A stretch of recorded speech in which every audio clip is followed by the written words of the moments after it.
yesterday, but in the congressional hearings, the statements that they were saying about how this could absolutely bring down the UK government, you know? Yeah. But how is Trump keeping out of this? Speaking about Congress, how is Trump? You keep seeing his videos circulating of Trump in his younger years, probably in his 40s and 50s, probably not even that long ago. You know, with girls on his lap, little girls on his lap, and teenagers on his lap, and how is he getting away with it? Yeah. It's crazy. I mean, because like this spans so far and wide, and I really, I'm kind of confused as to how the media can manage this as well as they're doing. You know, they're doing a really good job of, because there's so many people out there that still don't really have much of a clue of what's going on. I mean, like last week, like I said, like, what is it that Mandelson's actually been like caught out with here? You know, and a lot of people have no clue. No, association. Pretty much, isn't it? You know, okay, he's walking around in his tighty whities. Allegedly, apparently, he also. Well, yeah, but that's all they've probably got him on. Yes, he was a friend of the Jepster, and yes, he was. You know, he was aware. So this is the thing. This is the other thing. If he has done nothing wrong, he is still aware of what is happening. Yeah. So how can you go around someone's house in all good faith? You know, we go around a friend's house, and that's going on. There's like unrelated children running in and out, and there's rumours and stuff, and he sees. How do you just ignore that?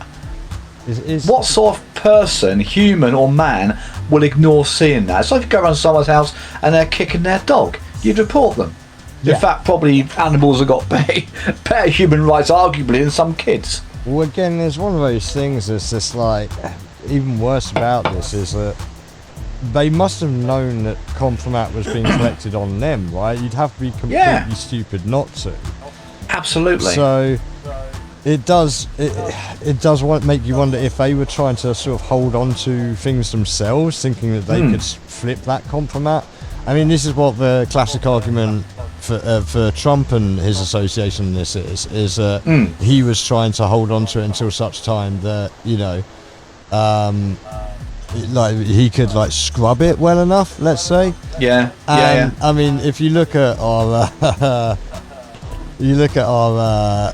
documents, you know, from the DOJ, and the fact they're so heavily redacted, and what we're finding out this week as well is that like Massie's highlighting how the documents that came from the FBI were actually already filtered. Have I even got that?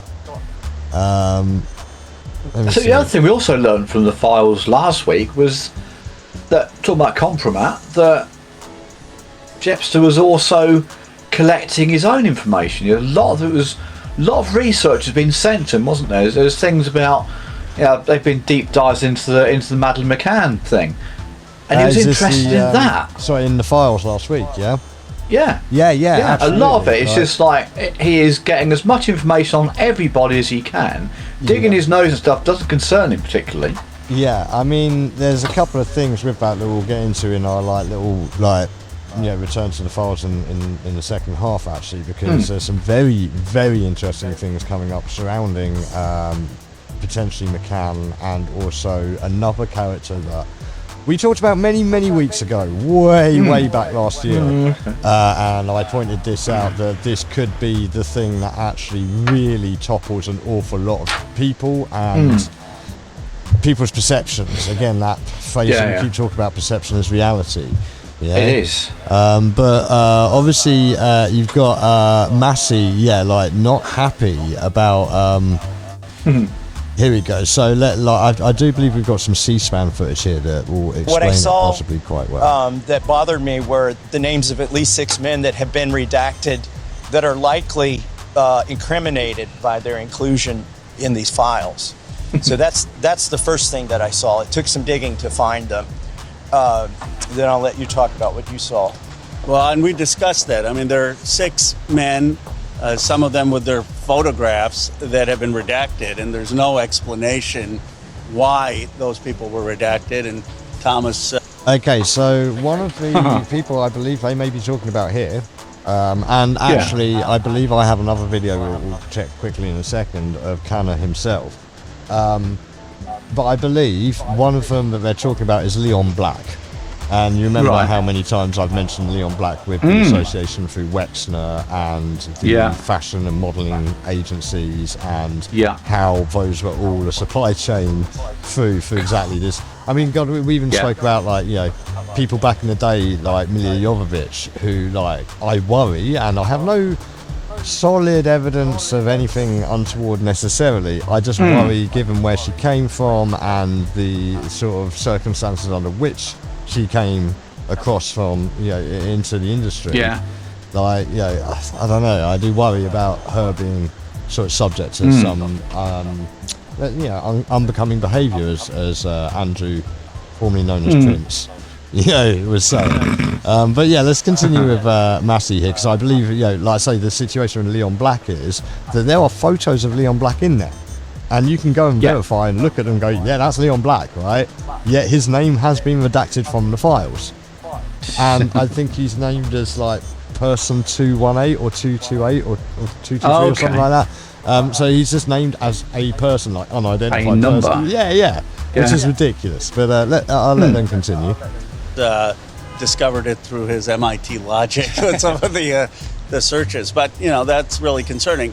There are 6 men. We went in there for 2 hours. There's millions of files, right?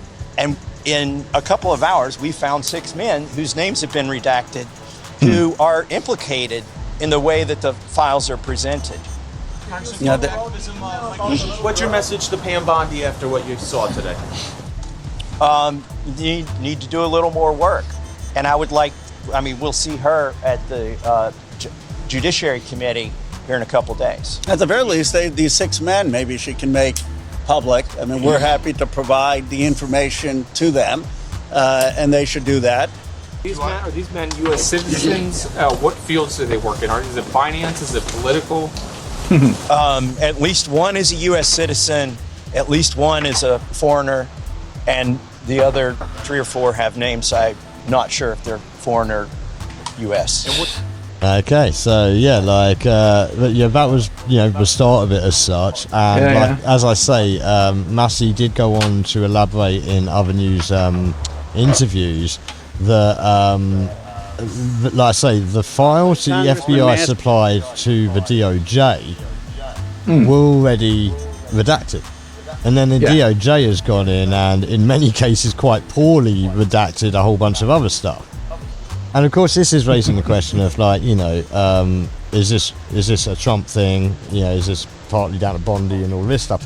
Look, how long have these files been around? Okay, a long time now. Yeah. And they've been through a Biden administration and 2 Trump administrations. Okay, people out there got to be crazy if they don't think that each one of those administrations has had a go at scrubbing this thing. One of the problems being, like, the sheer number of documents there. Like, I find it.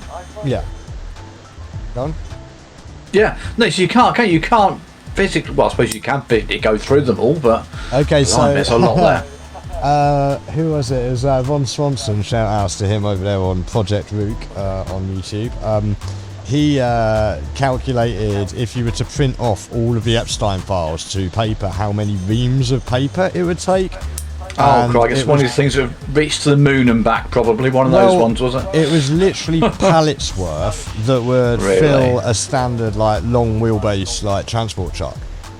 Yeah? Crikey. It was millions of pages, and was it like 23 pallets or something like that? I mean, hey, guys, go check out his channel. Like, he's on Sean Atwood quite a lot as well. That would take some reading. That would take some reading. Yeah, well, this is one of the things, again, makes one have to sort of question, to a certain degree, how the hell they did get through all of this. Again, I have questions about whether there's some form of, like, auto-scanning going on here, and, like, there's got to be, hasn't there? It's got to be fed into something, and then there's got to be keywords. But then there's other issues where, like, I find bits, and I think we saw a couple of them last week, and we may well see some more this week as well, where they've only partially blocked stuff out. Yes. Yeah, and yeah. There's obviously still readable names there, and other situations as well, actually. But man, I had a link. Hopefully, I will still have that. That there's this is what I mean with the redactions going on within the files. Is that there's stuff that if you look now has been redacted, but you can just punch into the Wayback Machine and find who those people were because the redactions are no longer there. And I'm trying to recall if I don't think we got to them last week. I think I picked up on them this week because I've done a bit of a dive this week. I say that we'll look into a little bit later here. And I've found documents that are like almost sequential, or not quite sequential, or sequential. Yeah. Where you've got the original email, for example, or maybe duplicates of that email, or you've got the original and a segment of it copy pasted out. And you look at like the email and it's all redacted, or it's redacted in certain places, that you then go to the copy pasta version or the second duplicate and none of it's redacted, or portions of it are unredacted.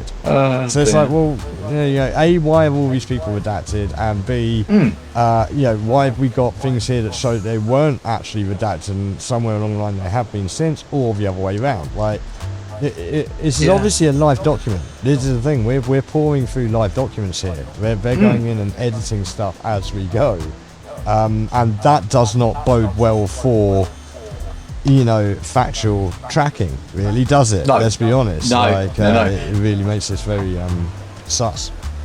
Well, there's also been a staff. It's in the staff list that came up. There's a A4 bit of paper with Dorothy so and so housekeeper, Bubba so and so gardener, and there was a list of like 20 or 30 people on this list. One person's name and job title was redacted. Oh wow! What was it, like chief child catcher or something? I don't know what. What? Tell me it's not dodgy. Tell me it's not dodgy. It's just ridiculous. Could be pilot. Could be a pilot. Who knows? Yeah, exactly. And he wants to be digging into his logs, as it were. So following up on like those redactions, and as we were saying about like the redactions that are going in and out, because it's the other thing. Like these guys went down there, Massie and this guy, right? Like. Khanna, pardon me, sorry. They went down there and bear in mind, Khanna is a Democrat. Yeah, Khanna's a Democrat. Okay, people. So before anyone starts jumping on the whole, exactly, partisan. Yeah, I mean, look at the intro today, and it has been last week. While we're covering the Epstein files, where it's like, it opens up and says the Clintons did it. I mean, there's so much of this, but this has obviously become a non-partisan issue, right? Like this is. Totally it has to. Yeah. So he, absolutely wasn't having this. And again, what I was getting at there was, in the 2 hours that they were there, since they left and during that 2 hours, how many documents changed? Because we're obviously looking at some weird live document editing going on here. Yeah.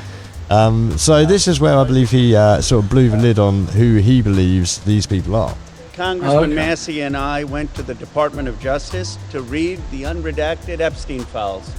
We spent about 2 hours there, and we learned that 70 to 80% of the files are still redacted.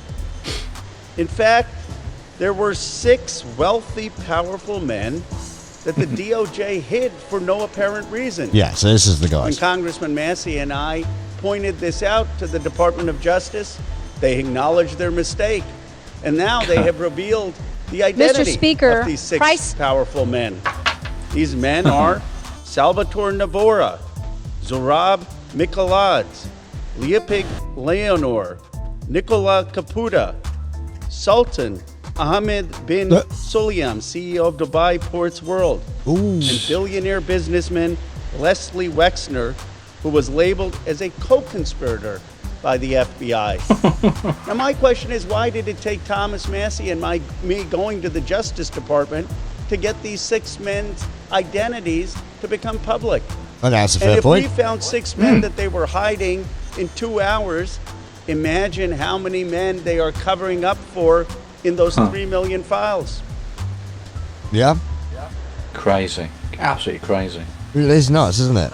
And like we said last week, we're barely scraping the surface here. Yeah. Trouble is, like anything, the more you hide and the more you lie, the more people want to dig into it, and the more people think there's something in this. Yeah. If they hadn't have redacted those names, nobody would be any the wiser. Yeah. Oh, we've just glossed over these billionaire financiers and owners of ports and sultans. So, okay, fair enough. Well, it's such a separated lifestyle, though, isn't it? I mean, even if you go to, is it Victoria Docks in London? You know, I used to go up there quite frequently. What with my business, my work, music or TV or film stuff, Yeah. It's a place that people meet, and you got boats and stuff there, and there's other places I've been to as well where you get to out in Greece. There's a portion of Greece where one part of the harbour is just all exclusive yachts for top elite, and people aren't getting in there. I mean, look at even somewhere like Monte Carlo. People can't imagine what goes on in these places, really, can they? Pardon me. I mean, a lot of this stuff we've been talking about could now be taking place on board these super yachts. How difficult is that to track where people are, and people coming on and off all the time? Who needs an island, which is basically a massive super yacht, really, isn't it? Yeah, well, I mean, don't forget, yachts are a big feature. Obviously, how did old Bobby Maxwell go? Exactly, for the want of some railings on the edge of his yacht. Yeah, Lord Mountbatten. Yes. Yeah, I believe, if I recall correctly, in my research over many, many years now, people like Ted Heath and Cyril Smith also supposed to have been part of, let's say, the yacht club. Yeah, well, Cyril Smith shouldn't have gone on a yacht, really, should he? He'd have probably sunk it. He was a big old boy, wasn't he? Yeah, but Cyril Smith he was like Big Daddy. Yeah, but Cyril Smith one, I'm a little uncertain about that one. I think I'm right with that. Well, possibly. He was definitely part of the club. Yeah, well, I mean, because actually that reminds me of something that I was going to ask at the beginning of the show. Let's see if I can find an image of this, right? I'll just find a quick image here. Okay. So, yeah, that's probably a good one. Right, if I grab this, right, and I'm going to ask the question of what this is. Bear with me a second. Right, so the public can see. Right. Steve, what can you see? Russian dolls. A doll within a doll within a doll within a doll. See where you're going to with this one, I think. Dolls, yep. Now, yes. We haven't seen an awful lot of the images last week, did we? Because obviously I was trying to avoid an awful lot of them. But I would say that a lot of people out there have done great coverage of the images and the videos. And there's some disturbing stuff, trust me. I mean, we should probably take a look at a few things at some point, but there's a limit to which even I'll go on this, because I appreciate that the Atwood channel and other people have actually played through some of the videos for the sake of research. But trust me, I mean, I've been researching this so many years now. It's been 3 decades, right? Or plus. I know what's going on. I know what's going to be happening in these things. I don't need to rewatch them. I don't think a lot of other people need to know this stuff too. But no, that was a big preamble. But there are details within these videos that are very personal, and many of these videos are recorded in Epstein's office. Yes, with all the big screens. It's like a Bond villain lair, isn't it? Absolutely. Well, I mean, the amount of wood, what do you call it? Wood on paneling. the walls. Yeah, cladding, cladding. Yeah, and we're not talking about just your average witch cladding here or anything. We're talking really good quality, high quality, fine woods and stuff, right? Yeah. But in this office, you've got his desk, and one of the things that's most comical is the paternity test. Not that we should be drawing anything funny from this, but you have to have this mindset with the amount of dark stuff. Again, I've been doing research through the files consistently the last couple of weeks now. Well, actually a couple of months even since the original ones came out. You're suffering for your art, Lee, It's difficult. Some of the stuff in there is really messed up. Yeah. But there's photos and these videos on his desk. He has Matryoshka doll. And I was pointing out how the psychology of what you put on your desk is different from the things you have scattered around the room or on bookshelves or mounted on the wall in frames. Yeah? And like you have like personal photos on the table, of which there are other images that, you know, show he did have personal photos on the table and things like that.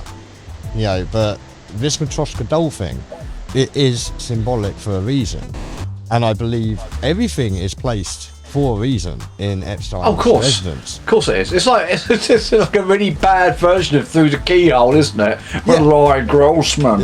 What pervert would live in a house like this? Absolutely. Good God. Well, man, if you go back and watch that now and see how many houses look like this one, yes, right, you've got to start worrying then and being like, hold on, you know. I see a gimp mask. I see some manacles and some handcuffs. I'm going to have to go back and rewatch Louis' Weird Weekend with Max Clifford. They did Jimmy Savile's house back in the day. Can you imagine that? Well, they did. Do you remember Louis did a Weird Weekend with Savile? Which, I saw that. About Lloyd Grossman Through the Keyhole. Oh man, I mean, like, dude. It's ripe for spoof. You can't spoof it because it is funnier than. Well, it's not funny. Yeah, it's too far out already. It's already screwed up. But the point with the Matryoshka doll very much is that, like, you know, this is the problem here with this and so many other aspects here. There's so many layers. And I think this is multi-symbolic as well. Because as we see from the files and from the mythos around this guy and from his association with all these high intellect minds apparently, and pardon me, his supposed understanding of mathematics and physics and such. Again, like we said about physics and the nature of studying physics a few episodes ago, about how when, you know, once upon a time the atom was the smallest thing in the universe, and then we smashed the atom and started finding subatomic particles, and then we looked deeper and found like even more things, muons and gluons and quantum foam and so on and so forth. And it is the nature of existence that, like, you know, both scientifically and spiritually and practically within this network, this global network, it's a Matryoshka doll that is infinite. It goes on forever. It does. Forever and ever. And trying to put together all of those individual links and tendrils, you will end up like that meme of the guy with the pinboard with all of the spider graph all over. Yes. You know? Yeah. So pretty deep, you know, like and like I say, this all stems from our situation in the UK right now. Like, or this particular line of conversation has stemmed from the fact that Mandelson was up to his tighty whities in this. And I genuinely would suggest that he was up to his tighty whities in this for a lot longer than people are being led to believe in one sense. But there are plenty of other MPs and such out there who are reminding everyone, like, don't forget, we were there. Yes. Yeah. So we remember this guy from before, and he was doing this even back then. And again, not to say that any of them are in any way sort of absolved from this, because all of the Tory party, all of the bloody sleaze with them. You know? Like I say, it's bipartisan. There's no bias either way. They're all as bad. They're all tainted by association, and by God, you don't want to be associated anywhere near this. Yeah, exactly.